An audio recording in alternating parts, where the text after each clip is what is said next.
Chapter 19. Luke left Jen's that day with a pile of books and computer printouts clutched to his chest. "Some reading material for you," she said, "so you'll understand." Back in his own room, Luke sat down on his bed and opened the first book. It was thick and carried its title in ominous black letters, "The Population Disaster." The type inside was small and closely spaced. Luke read a sentence at random.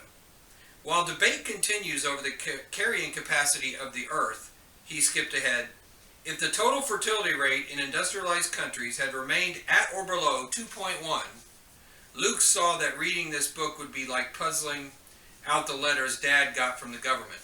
He glanced at the other two books, The Famine Years Revisited and The Population Reversal. They looked no easier. The computer printouts were at least brief, but both The Problem of the Shadows and The Population Law, Our Country's Biggest Mistake, were full of big words. Luke sighed. He was tempted to put the books aside and just ask Jen to explain them to him. And he might have, except for what he'd said as she'd begun handing them to him.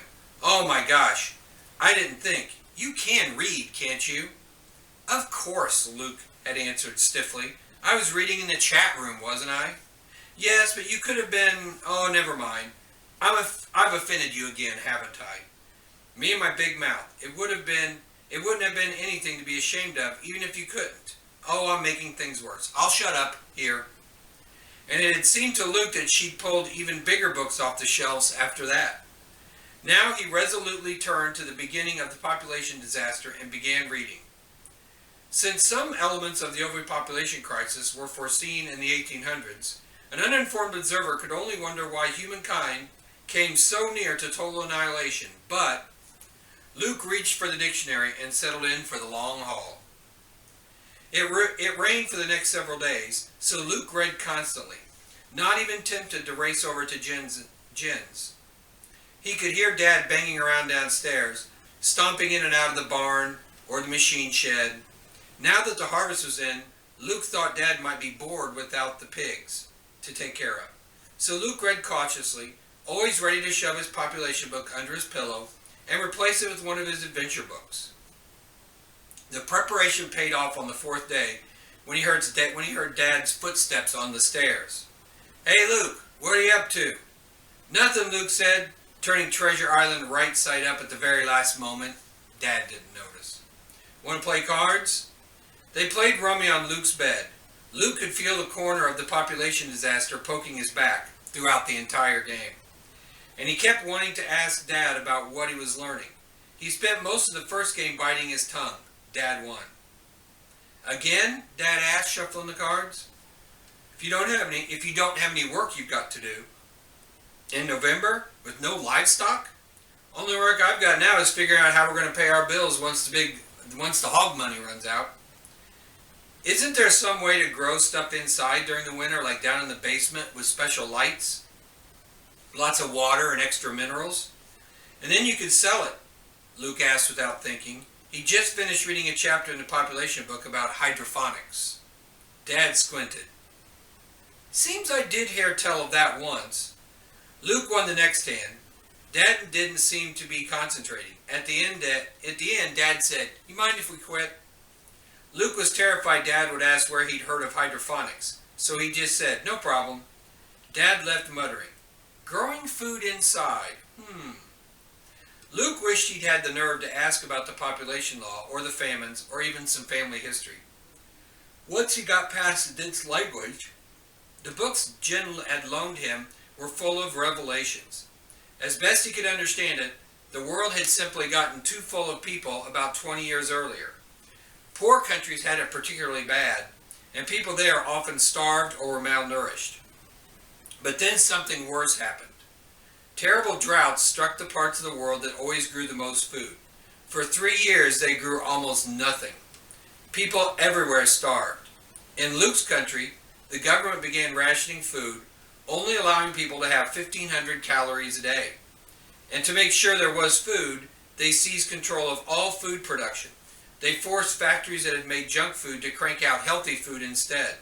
They forced farmers to move to land that would be more likely to produce. Is that why we don't live near our grandparents, Luke thought? But the government didn't think that was enough. They wanted to make sure there would never again be more people than the farmers could feed. So they passed a population law too. In the evenings, spooning in his stew or cutting up his meat, Luke felt pangs of guilt. Perhaps someone was starving someplace because of him, but the food wasn't there. Wherever the starving people were, it was here on his plate. He ate it all. "Luke, you're so quiet lately. Is everything all right?" Mother asked one night when he waved away second helpings of cabbage. "I'm fine," he said, and went back to eating silently. But he was worrying that maybe the government was right and that he shouldn't exist. Only when he got to the 2 computer printouts did he begin to feel better. One of the articles began, "The population law is evil." The other said, "Hundreds of children are hidden, mistreated, starved, neglected, abused, even murdered for no reason. Forcing children into the shadows can be counted as genocide." "How can this be?" he asked Jen a week later when he finally got a chance to go back to her house. "How can the books and articles be so different?" She handed him a glass of soda. "What do you mean?" she said. Luke pointed to the population disaster. "This book says the human race would have gone extinct if we hadn't had the population law. And this," he held up and shook the problem of the shadows article, "this says the population law was totally unnecessary and cruel. It says there was plenty of food, even during the famines, except the barons were hoarding it." But latterly he remembered that Jen was a baron. Sorry. Jen shrugged, not the least bit offended. "So what's the truth?" Luke asked. Jen shook potato chips into a bowl. "Well, think about it. The government allowed these books to be published. They probably even paid for them. So of course they're going to say what the government wants people to believe. They're just propaganda, lies. But the articles, the authors of those probably put themselves at risk getting the information out, so they're right." Luke pondered that. "Then why'd you make me read the books?" he asked. "So you'd understand how stupid the government is," Jen said. "So you'd understand why we have to make them see the truth." Luke looked at the stack of thick books on the Talbots' kitchen counter. They looked so official, so important. Who was he to say they weren't true?